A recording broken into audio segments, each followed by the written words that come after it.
Alright guys, I apologize for all the noise going on in the background. My son is currently in the living room with me. But yeah, so I'm gonna go ahead and print this logo from his YouTube channel onto one of my shirts. It's super simple. I mean, once you have something designed, all you have to do is print it to your inkjet or to your home printer the same way you would print any other document. I've had a shirt that's been printed for a very long time now, and I'll show you that as well. It's like just a small little circle that says Gordito season, and it's like a piece of a sweetbread or a concha. And I even scratched that. I've washed that garment or that shirt over and over already. I think I wear it at least once a week, or as soon as my fiance cleans it, I wear it. So I know it's durable. One of my son's birthday shirts was printed in this as well, and it has been extremely durable. And this, you know, people ask, well, if you can't do full print color shirts, what would you use this, you know, material for? And it really is that, you know, it's really good for small logos. It's really good for kid shirts, like birthday party shirts. You know how they always want some type of design and it's full in color with their name, similar to the logo. It's really good for those type of occasions, but it actually does last, you know, as opposed to a lot of these other birthday shirts or party shirts that you find on Etsy or in your local marketplace, where they're Walmart iron-ons and they crack really quick. This does not. So without further ado, you know, let's go ahead and print this guy, and let's show you the process of how to get this onto a shirt. Alrighty guys, so looks like a regular sheet of paper. It's not. I'm gonna go ahead and put it face down. That's kind of the orientation you gotta put it in. So for a lot of iron-ons, I know on the design you have to flip it over, because you typically cut it and you like flip it or something. On this, you just print as it is. You don't have to reverse the image like when you do vinyl cutting. So you print as it is, regular, and yeah, let's continue. Alright guys, so I'm just gonna kind of go through the settings that I use, best settings that I have found. So yes, I could have done screen recording, I know, but I don't feel like doing all that right now. So paper size is letter. It's a regular 8.5 by 11 sheet of paper. You're gonna leave it as plain paper. Do not do photography, because it'll saturate it too much, and it'll be a little bit more difficult for you to kind of heal or to seal the print. The print quality is where you want to go ahead and click best. I do use an HP printer, and I'll tell you why in a little bit. Color, same. Portrait, same. Printable size, no. All this stuff is the same. And then also what I'm going to do is I'm going to switch this to landscape. I almost forgot. And so that's pretty much it. We're going to click, and so now it's flipped to orientation mode. In here, all this stuff pretty much stays the same. I do click shrink to fit, unless you're positive that your margins are exactly, but this is a pretty large print that I'm doing, so I want to make sure it prints properly, and then you hit print.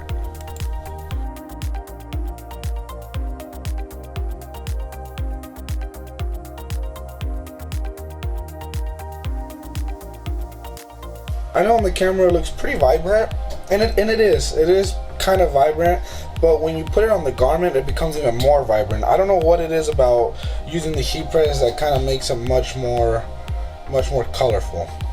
Okay, so for this next part, all you're gonna need is literally the sheet of paper you just printed out, or the iron-on, I guess you would call it. Heat transfer paper, that's what the proper term is. And some scissors.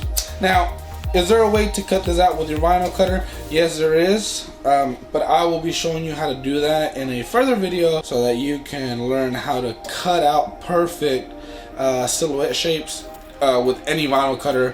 A Cricut Explore 2 for my fiance, and then I have my big US cutter, vinyl cutter over here. We're gonna go ahead and cut this guy out, and then I'll show you the type of material this thing is. Again, to the touch, it feels like a regular sheet of paper, but it's really neat how this works. So a quick tip I always recommend, guys, especially if you're doing black garments, this helps out a lot. Whatever your design is, put a very thick black border around everything. That way it makes it easy to kind of cut it along the line. And if it's white, then you do like a white border sort of thing with a little thin black outline. That way you cut along the line and you're able to get those nice contours, and you don't mess up or show none of the exposed vinyl or exposed heat transfer paper where there's no ink. Because as you cut this, the scissors are a little rough on it. They're not as precise as your vinyl cutter. And so what happens is you'll expose some of the heat transfer paper without ink, and so it looks a little bit unprofessional, I guess you would say. Alright guys, finally done. I know, the more the details or the more curves and shapes that you have, the more difficult this becomes. But I still have a couple of white areas to weed out, I guess, or cut out. I'm gonna do that with the X-Acto knife. If you kind of look at that, little white areas. But as you can tell, for the most part on the edges, I got a little clean up to do, like right there. But you see where the scissors aren't very sharp, it kind of left like a fuzzy. But you can clean that up fairly easy. But for the most part, if you see, there's just a nice black outline, not much white. So it should press really well onto whatever garment I put it on. Like I said, I'm gonna go ahead and weed this out with the X-Acto knives. So let me go ahead and do that. Place down my little raglan that I have here.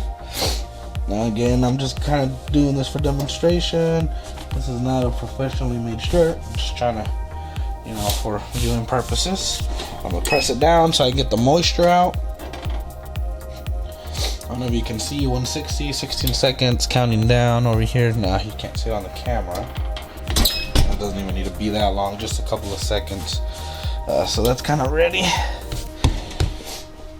So you grab your little heat transfer and you take the backing off, of course. I still have the backing on it. You can kind of see me pull it off. Be a little careful, especially when you're going around areas you've cut or where there's holes. So,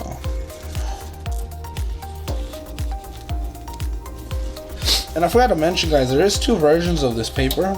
There is the dark garment version and the light garment. I always purchase the dark no matter what, even if I'm putting it on dark garment. I say that because on the light garment version of this guy, you have to get the transfer paper with it, and then so you have to print everything in reverse, and then it's just much more steps for you, not really saving any type of money. So we're gonna go ahead and set that where we want it. I'm gonna go ahead and put my little silicone sheet over this, like that. And I'm gonna go ahead and press it for the 16 seconds. Put as much pressure as you can, typically what I do. Pull that bad boy out. I like to give mine a little bit of a texture, so I remove it and then I kind of do it again, but with the paper up like this. I think there's like little fibers that run across the silicone paper, so it gives it like this nice little square pattern on the print, the final print. So we're gonna go ahead and press it one more time. This time only for half the time, which is 8 seconds.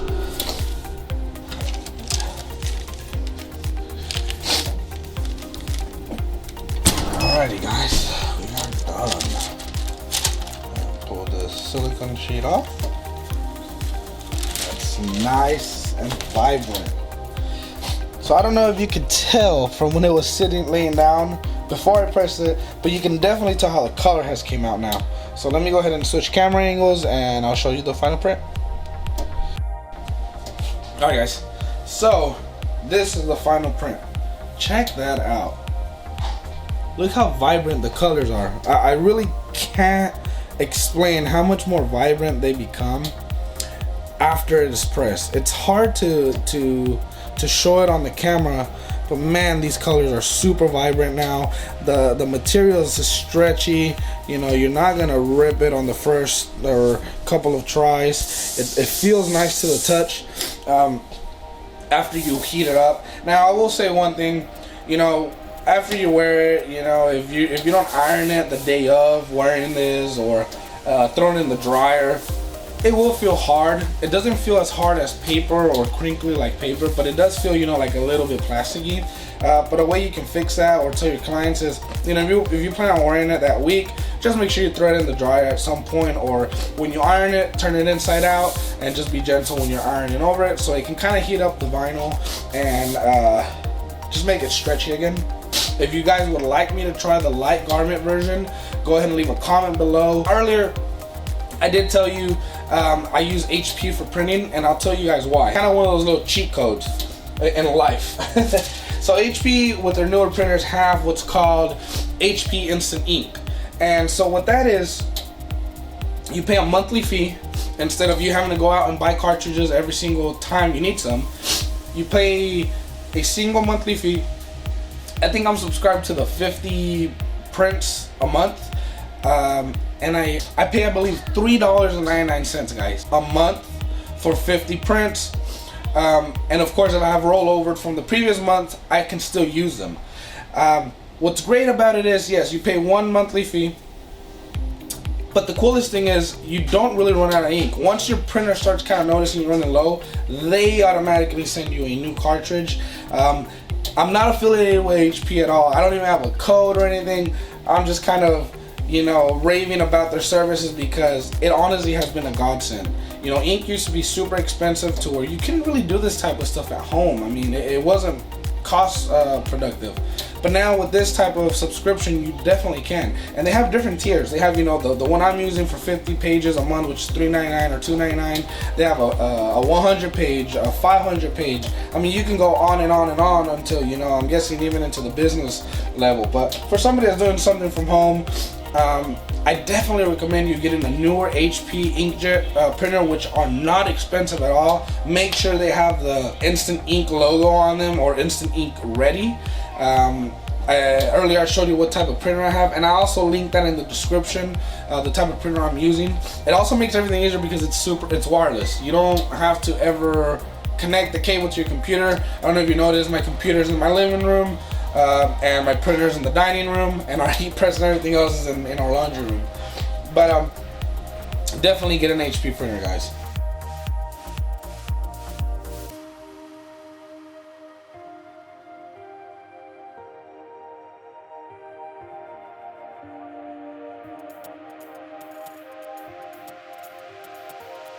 Alright, so as promised, I have a shirt here that I printed, I would say, so it's around 3 months that I've had this shirt. And I wear it, like I said, at least once a week. So it gets washed once a week. And you can see kind of the print quality that's still on here. Now these little things are part of the print. I know it looks like it's kind of faded right there, but they were part of the print. So I do apologize for that. And guys, look, I'm literally scratching at this with my nail as hard as I can. I mean, the color does not come off, it doesn't flake, it doesn't peel. I mean, and what I mean, see, like, so this shirt has been sitting for a good, I would say, week now. I'm getting ready to wear this tomorrow, actually. But like, if you listen, it's a little plasticky if you don't throw it in the washer, I mean in the dryer, or, you know, iron it a little bit. I mean, I'm going pretty hard on it.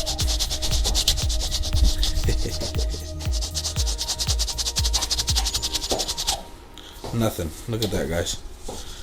It's still nice and flexible. It hasn't cracked. Now, if I pull hard enough, am I gonna crack it? Yes, but for, you know, small graphic tees like this, it's great. You know, for birthday shirts or events, you know, family reunions, anything, guys. I mean, you can print a picture on this, a portrait on this, and it'll be vibrant and nice.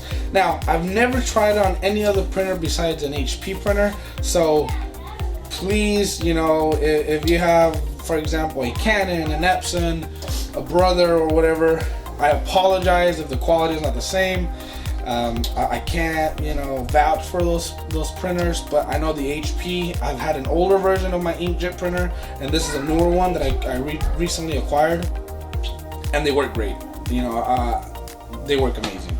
So I think the total cost to print for me, you know, is, you know, I think it's around 70 cents. I would say 72 cents a print when you buy the paper in bulk and you do the HP instant ink like I'm doing. Thanks so much for watching, guys.